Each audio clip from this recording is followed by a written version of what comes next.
पैशासाठी नातवानं केलं भयंकर कृत्य, आजीची हत्या करून दागिने पळवले. घटना पूर्ण बघण्याआधी गुन्हेगार दुनिया या यूट्यूब चॅनलला नक्की सबस्क्राईब करा. कोल्हापूरमध्ये एक धक्कादायक घटना घडली आहे. पैसे देत नसल्याच्या रागातून नातवानं त्याच्या आजीचा खून केल्याचा प्रकार उघडकीस आलाय.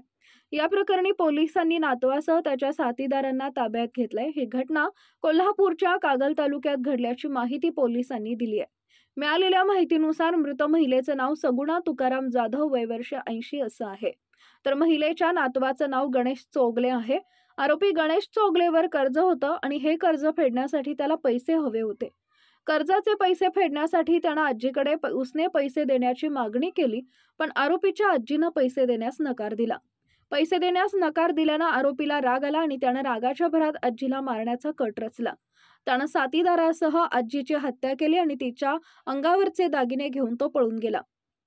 ही घटना कागल तालुक्यातील सेनापती कापशे इथं मंगळवारी 11 फेब्रुवारी रोजी रात्री उशिरा घडली.